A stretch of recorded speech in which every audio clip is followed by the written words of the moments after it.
Aujourd'hui, on va s'attaquer à l'un des concepts les plus puissants, mais aussi l'un des plus mal compris de la gestion de projet moderne. Et surtout, on va voir comment l'appliquer concrètement au monde de la communication. On va commencer par une situation que, je pense que beaucoup de monde a déjà vécue. Tout est prêt, le brief est là, le planning est validé. Et pourtant, après quelques jours, rien ne se passe comme prévu. C'est le grand classique, n'est-ce pas?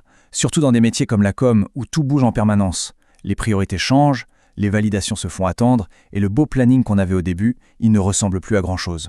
Alors, la bonne nouvelle, c'est que ce n'est pas une fatalité. Le problème, en général, ce n'est pas un manque d'effort, c'est vraiment un problème de méthode. Et pour ça, il y a une approche qui change tout, l'état d'esprit agile. Allons voir ça. Le cœur du problème, le voici, l'incertitude. Il y a toujours un fossé entre ce qu'on imagine sur le papier et ce qui se passe vraiment sur le terrain. Et dans la communication, ce fossé n'est pas l'exception, c'est la règle. En communication, soyons honnêtes, le plan est presque toujours bousculé. Une opportunité de dernière minute, un partenaire qui prend du retard, un brief qui n'était pas si clair que ça, bref, une approche rigide et linéaire, ça ne peut tout simplement pas fonctionner. Et c'est là que l'agilité entre en jeu. Pour naviguer dans ce brouillard, on s'appuie sur deux principes clés. Travailler en incréments et en itération.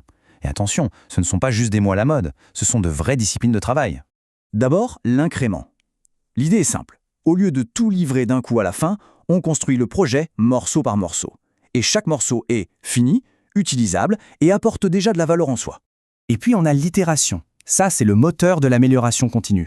On sort une première version, on la teste, on écoute les retours et on ajuste le tir. C'est un cycle d'apprentissage. Et quand on combine ces deux idées, on arrive tout droit à notre sujet du jour. Le fameux MVP, ou produit minimum viable, c'est l'un des termes les plus galvaudés du secteur, alors il est grand temps de clarifier ce que c'est, et surtout ce que ce n'est pas. Alors, premier mythe à déconstruire, et c'est le plus important, non, un MVP, ce n'est pas un produit bâclé, incomplet ou de mauvaise qualité. C'est même tout le contraire. La vraie définition, elle repose sur 3 piliers. Premièrement, ça doit apporter une vraie valeur. Deuxièmement, ça doit être la plus petite version possible pour le faire. Et troisièmement, son but est de générer de l'apprentissage. C'est vraiment la combinaison de ces 3 éléments qui fait la force du concept. Une valeur réelle, même petite. Un périmètre minimal, mais complet sur ce qu'il fait. Et surtout, des données pour apprendre et décider quoi faire ensuite. Le but n'est pas de faire moins, mais de faire plus juste. Ok, la théorie, c'est une chose. Mais concrètement, dans une campagne de communication, à quoi ressemble un MVP ?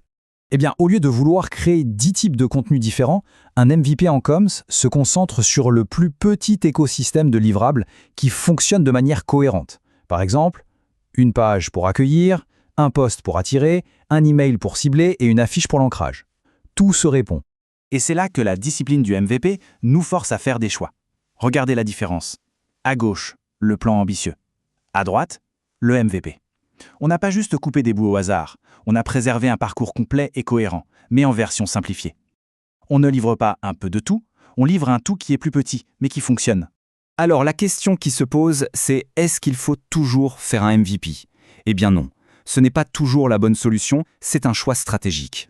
En fait, ce n'est pas une question de mieux ou moins bien, c'est une question de gestion du risque. Plus il y a d'incertitudes sur le marché, sur la concurrence, plus le MVP est une bonne idée. C'est une sorte d'assurance. Par contre, si on est sur un marché très mature, très régulé, où la première impression est cruciale, là, il vaut mieux viser directement le produit complet. Ah, et pour bien intégrer tout ça, on termine avec un petit test rapide. Alors, réfléchissons en termes de cohérence et de valeur. L'option A, une super affiche toute seule, c'est un peu limité. L'option C, des brouillons partout, ça ne sert à rien.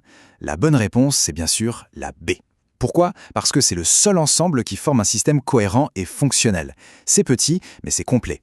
Ça, c'est un vrai MVP. Et c'est ce qui le différencie d'un simple projet inachevé. La question à toujours garder en tête, quelle est la plus petite action cohérente qui permet de valider une hypothèse ?